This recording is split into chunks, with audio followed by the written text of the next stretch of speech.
na ta te in na thu hong mang ding sangin hong ZAHTAK siam ding hilhzaw in lai siang thawin hibangin gen hi thup yang na alian khadin na nu le na pa ZAHTAK in chi na hi a khap na thu to ki zompa hi ZAHTAK le chin nang a ding thu hong hoin leitunga na khana saw ding hi chi hi FSA alian group anew ni le thum nu le pa tampi te in ata teu thumang ding bek hilin ZAHTAK siam ding a hillo tampi ki om hi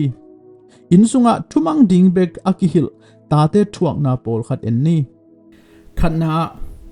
mi maya ki muang takin gamta ngam lo thu gen ngam lo hi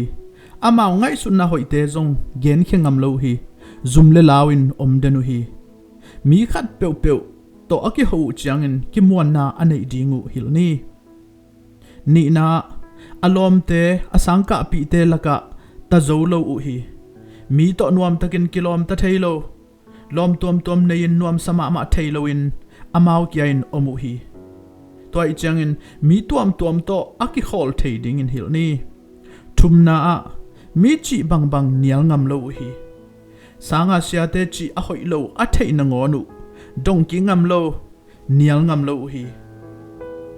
a hoi lo aman lo te anial ngam ding in hil ni lina a lom hoi lo te ko sian na thuman lo a mo sak na te paw ngam lo in thuak u hi amau hi na din pi ngam lo hi mi za ko na neu et na athua ku chiangin a hi nau a din pi ngam a thu pi nau a ki thei ding in pasian zia to hil ni a ki chi hem pe o chi in lau thong den u hi ka sep na hangin bangham phat na bang thaman bang khan to na om ding chi lim tak dong tel ngam lo hi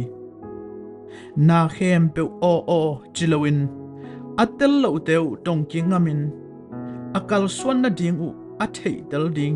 adot ngam na ding u hil ni gukna akyalu chiangin ke hialing hongmai sak in chi in thum ngam lo hi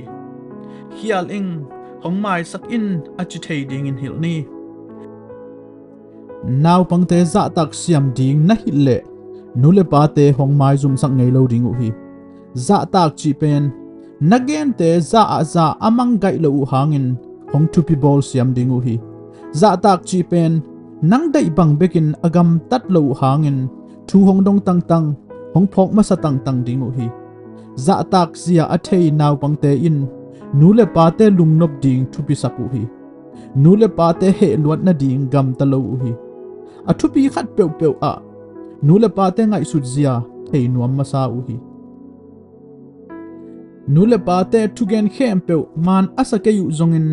thu kup pi tang i na lak tang u hi to hi changin Naupangte thumang ding be khit loin ZAHTAK siam ding hil den ni